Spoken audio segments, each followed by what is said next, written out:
أو أخرج البخاري وعن عبد الله رضي الله قال قال رسول الله صلى الله عليه وسلم اقرأ علي فقلت أقرأ عليك وعليك أنزل فقال إني أحب أن أسمعه من غيري قال فقرأت سورة النساء حتى إذا بلغت فكيف إذا جئنا من كل أمة بشهيد وجئنا بك على هؤلاء شهيدا قال حسبك فالتقطت فإذا عيناه تذرفان كذا في البداية. وأخرج البهقي عن أبي هريرة رضي الله عنه قال لما نزلت أفمن أخذ الحديث تعجبون وتضحكون ولا تبكون فبكى أصحاب الصفة حتى جرت دموعهم على خضوعهم فلما سمع رسول الله صلى الله عليه وسلم قصهم بكى معهم فبكينا ببكائه فقال رسول الله صلى الله عليه وسلم لا يلج النار من بكى من خشية الله ولا يدخل الجنة مصر على معصيته ولو لم تذنبوا لجاء الله بقوم يذنبون فيغفر لهم كذا في الترغيب. وأخرج البهقي والأصبهاني عن أنس رضي الله عنه قال تلا رسول الله صلى الله عليه وسلم هذه الآية وقودها الناس والحجارة وقال عقد عليها 1000 عام حتى مرت و1000 عام حتى ابجزت و1000 عام حتى ازودت فهي سوداء مظلمة لا يطفأ لهيبها. قال وبين يدي رسول الله صلى الله عليه وسلم رجل أسود فهتف بالبكاء فنزل عليه جبريل عليه الصلاة والسلام فقال من هذا الباكي بين يديك؟ قال رجل من الحبشة وأثنى عليه معروفا قال فإن الله عز وجل يقول وعزتي وجلالي وارتفاعي فوق عرشي لا تبكي عين عبد في الدنيا من مخافتي إلا أكثرت ذلكها في الجنة كذا في الترغيب.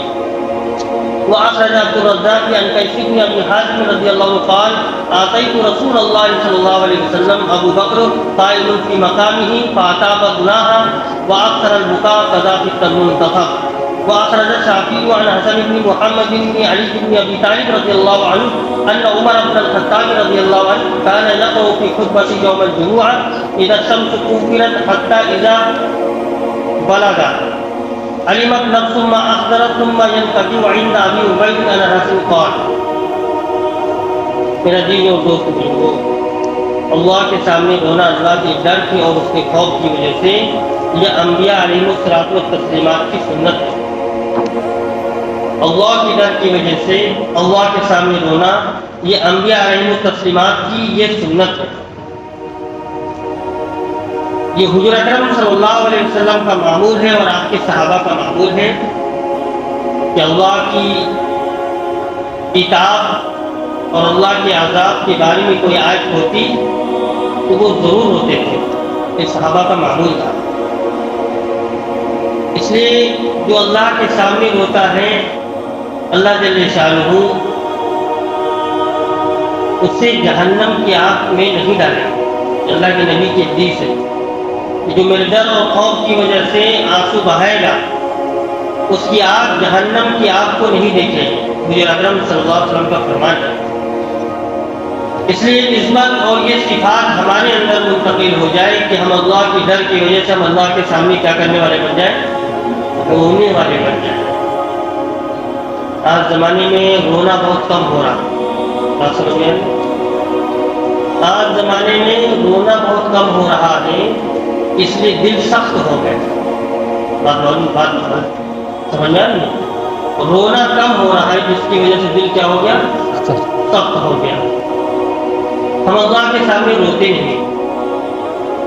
حضرت محمد رسول اللہ صلی اللہ علیہ وسلم ساری رات رویا کرتے تھے. کتنا؟ ہاں. اس لیے مولانا یوسف صاحب رحمۃ اللہ علیہ فرماتے تھے اس محنت اس کام کو کرنے والے اگر نہیں روئیں گے تو یہ محنت نہیں کر سکتے.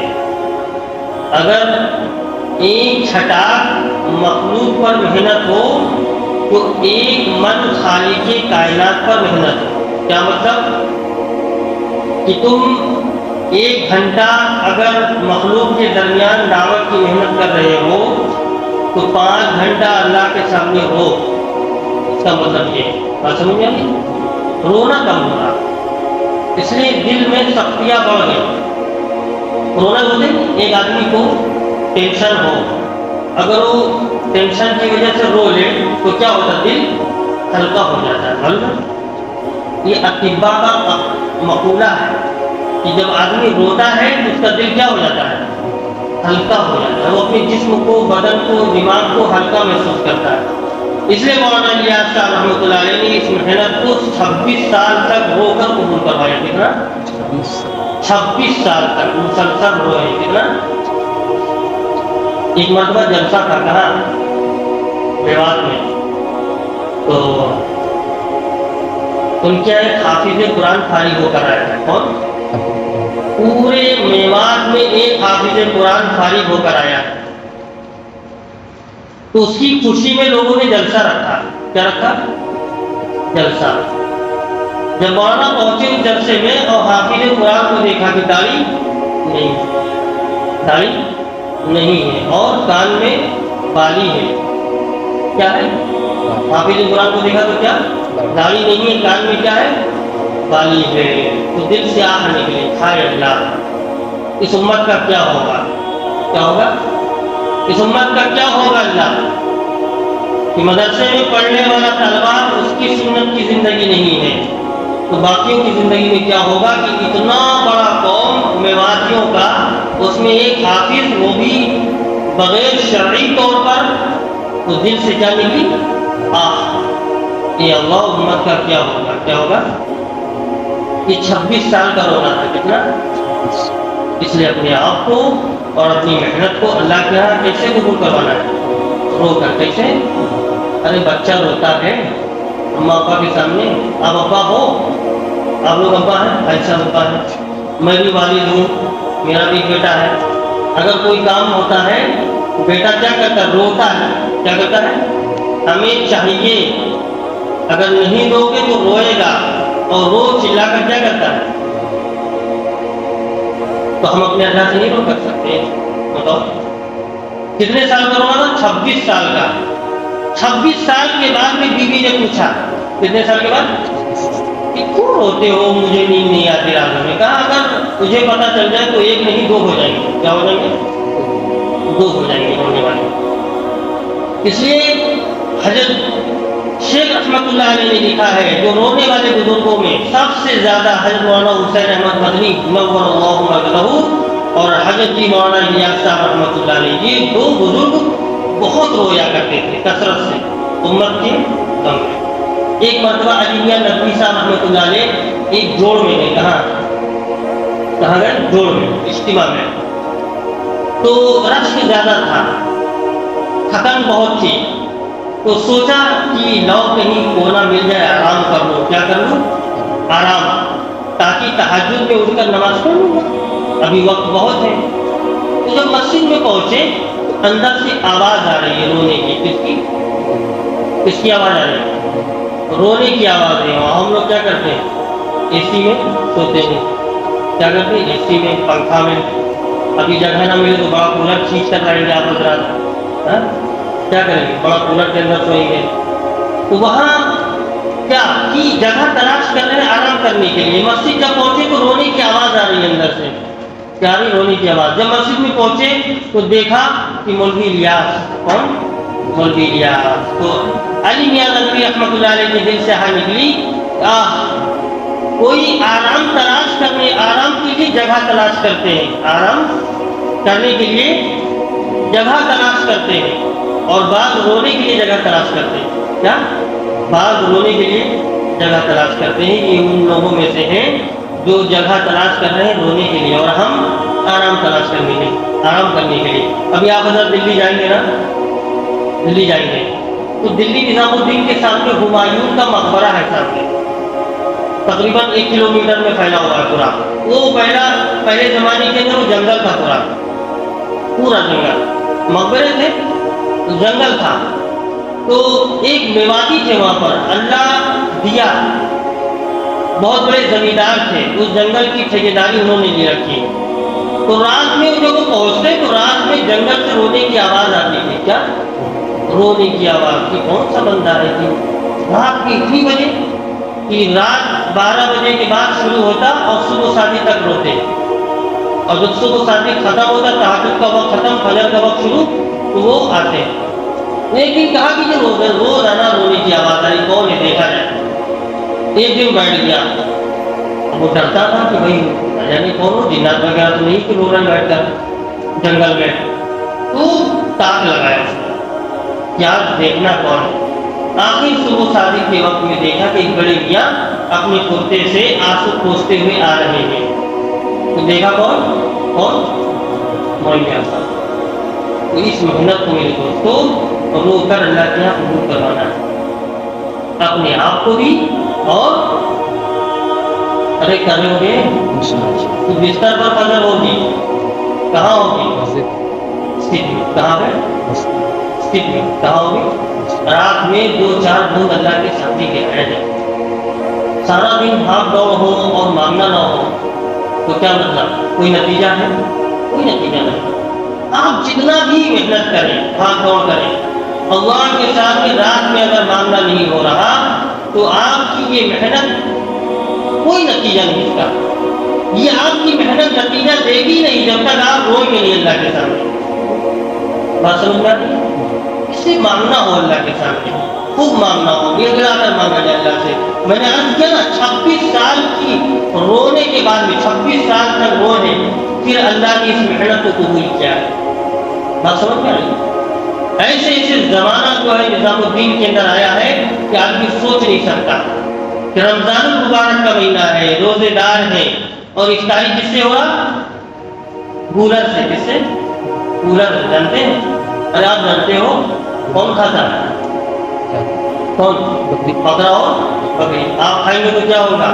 امیر صاحب جماعت واپس لے کر چلو، کولر کھا کر افطاری کر رہے ہیں، کولر کھا کر۔ آخر تمنا ہو رہی ہے سحری کولر میں، سحری کھائیں کس سے؟ کولر سے، پھر دن بھر روزہ رکھے، پھر شام میں تمنا ہوئی ہو سکتا ہے کچھ آ جائے اللہ کی طرف سے، لیکن افطار میں بھی دسترخوان کے اوپر کیا مل رہا ہے؟ کیا مل رہا ہے؟ ارے بورا مل رہا ہے۔ تو اس بورا کے کھانے کی وجہ سے اللہ نے اس دسترخوان کو کیا کیا ہے؟ قیامت تک کے لیے قبول کیا ہے۔ کب تک کے لیے؟ بات سمجھ میں آ رہی ہے؟ وہ دسترخوان کب تک چلے گا؟ ہندی آئیں گے کون؟ یہ یوگا کا والے نہیں، کہاں کے؟ ارے امام مہدی آئیں گے، وہ دسترخوان کے اوپر کھائیں گے، اور آپ حضرات کے ساتھ میں دجال کو ختم کریں گے۔ ایسے قیامت تک اللہ پاک اس دسترخوان کو چلائے گا، اس رونے کی وجہ سے۔ بات سمجھ میں آ رہی ہے؟ اس رونے کی وجہ سے اللہ قیامت تک اس دسترخوان کو چلائے گا۔ ارے آپ بوڑھے ہو جائیں گے، آپ کے پاس پوتا پوتے ہوں گے، ناتی نتنی ہوں گے، ان کو بتانا کہ نظام الدین جا کر دیکھنا قیامت تک کہ دسترخوان چل رہا ہے کہ نہیں چل رہا ہے۔ بات سمجھ میں آ رہی ہے؟ تو روئیں گے انشاءاللہ۔ کہاں روئیں گے؟ ارے ابا کے سامنے نہیں، کہاں؟ اللہ کے سامنے۔ کس کے سامنے رونا ہے؟ اللہ سے مانگنا ہے، اللہ کے سامنے رونا ہے۔ عبداللہ رضی اللہ عنہ فرماتے ہیں کہ رسول اللہ صلی اللہ علیہ وسلم نے مجھ سے فرمایا کہ قرآن سناؤ۔ میں نے عرض کیا یا رسول اللہ قرآن، میں قرآن پڑھوں؟ حالانکہ قرآن آپ کے اوپر نازل ہوا۔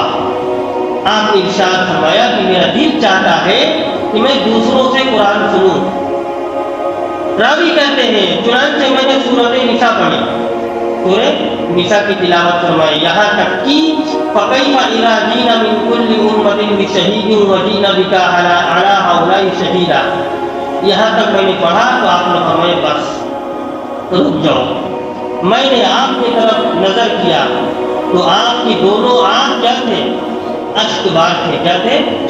اشک بار تھے۔ اگر رونا آ جائے نا دوستوں تو مسلمان سے گناہ نہیں ہو سکتا، دل میں نفرت نہیں آئے گی، غیبت نہیں آئے گی، ایک دوسرے کو گرانا نہیں آئے گا، تعصب نہیں آئے گا، نفرت نہیں آئے گی، ہر ایک کے اندر محبت۔ ابو ہریرہ فرماتے ہیں جب یہ آیت نازل ہوئی اَفَمِنْ هَٰذَا الْحَدِيثِ تَعْجَبُونَ وَتَضْحَكُونَ وَلَا تَبْكُونَ، تو اصحاب صفہ بہت روئے، اتنا روئے کہ ان کی رخسار جو ہے آنسوؤں سے بھر گئی، یعنی اتنا آنسو بہا کہ محسوس ہونے لگا کہ اصحاب صفہ رو رہے ہیں۔ چنانچہ رسول اللہ صلی اللہ علیہ وسلم نے جب ان کی ہلکی ہلکی رونے کی آواز سنی تو آپ بھی ان کے ساتھ رونے لگے۔ کیا کرنے لگے؟ اور راوی کہتے ہیں حضور اکرم صلی اللہ علیہ وسلم کے رونے کی وجہ سے ہم سارے لوگ رونے لگے۔ آپ نے ارشاد فرمایا جو شخص اللہ کی ڈر کی وجہ سے روتا ہے اللہ اسے جہنم میں داخل نہیں کریں گے۔ جو اللہ کی ڈر کی وجہ سے روتا ہے اللہ اسے جہنم میں داخل نہیں کریں گے۔ اور وہ شخص جنت میں داخل نہیں ہو سکتا جو گناہ پر اصرار کرتا ہے۔ کیا کرتا ہے؟ گناہ پر اصرار، یعنی بار بار گناہ کرنے والا، اس کو اللہ جنت میں داخل نہیں کریں گے۔ اگر تم گناہ نہ کرو تو اللہ ایسی قوم لے کے آئے گا جو گناہ کریں گے اور استغفار کریں گے۔ گناہ کر لے اور استغفار کر لے تو اللہ اس سے کیا کریں گے؟ معاف کر دیں گے۔ کیا کریں گے؟ اس لیے گناہ پر کیا ہونا چاہیے؟ ندامت۔ گناہ پر کیا ہونا چاہیے؟ نادم۔ حضرت انس رضی اللہ عنہ فرماتے ہیں کہ رسول اللہ صلی اللہ علیہ وسلم نے اس آیت کی تلاوت فرمائی وقودها الناس والحجارہ، کہ انسان اور پتھر کیا ہوں گے؟ ایندھن ہوں گے۔ کیا ہوں گے؟ کس کے؟ جہنم کے۔ ان سے دہکایا جائے گا جہنم کو۔ آپ علیہ السلام نے ارشاد فرمایا کہ جہنم کو 1000 سال دہکایا وہ سرخ ہو گئی، پھر 1000 سال دہکایا گیا وہ سفید ہو گئی، پھر 1000 سال دہکایا گیا تو کالی ہو گئی۔ چنانچہ یہ آگ کالی ہے اور تاریک ہے، اس کا شعلہ کبھی نہیں بجھے گا۔ راوی کہتے ہیں کہ رسول اللہ صلی اللہ علیہ وسلم کے درمیان ایک سیاہ رنگ کے آدمی بیٹھے ہوئے تھے، وہ رونے لگے یہ سارا کچھ سن کر۔ حضرت جبرائیل علیہ السلام آ گئے، انہوں نے ارشاد فرمایا یہ رونے والا شخص کون ہے جو آپ کے پاس بیٹھا ہوا ہے؟ آپ علیہ السلام نے ارشاد فرمایا یہ حبشی آدمی ہے، حبشہ سے آیا ہے۔ آپ نے اس کی تعریف فرمائی اور فرمایا بلا صبح اللہ تعالیٰ ارشاد فرماتا ہے میری عزت اور جلال کی قسم، میرے عرش کی بلندی کی قسم، جس بندے کی آنکھ دنیا میں روئی ہوگی میرے ڈر کی وجہ سے اللہ تعالیٰ اسے جنت میں خوب ہنسائیں گے۔ کیا کریں گے؟ کیا مطلب؟ اچھے اچھے نظارے دیکھیں گے آپ۔ ابو حاتم رضی اللہ عنہ فرماتے ہیں کہ میں رسول اللہ صلی اللہ علیہ وسلم کی خدمت میں حاضر ہونے کے لیے آیا، ابو بکر کے قائم مقام تھے۔ وہ کہتے ہیں کہ ابو بکر نے انوار کی تعریف بیان کی اور خوب روئے۔ حسن بن محمد بن علی بن ابی طالب رضی اللہ عنہ کہتے ہیں کہ حضرت عمر بن خطاب رضی اللہ عنہ جمعہ کے خطبے میں ادھر شمس کورت علمت نفس ما حضرت تک پڑھا اور رونے لگے۔ آپ کی رونے کی وجہ سے ہچکیاں بن گئی اور آواز آہستہ ہو گئی۔ اللہ تعالیٰ ہم سب کو عمل کی توفیق نصیب فرمائے۔ الحمدللہ رب العالمین، الصلاۃ والسلام علی رسول الکریم، ربنا آتنا فی الدنیا حسنہ وفی الآخرۃ حسنہ وقنا عذاب النار، ربنا ظلمنا انفسنا وان لم تغفر لنا وترحمنا لنکونن من الخاسرین یا حنان یا منان یا بدیع السماوات والارض، سبحان ربک رب العزة عما یصفون وسلام علی المرسلین والحمد للہ رب العالمین۔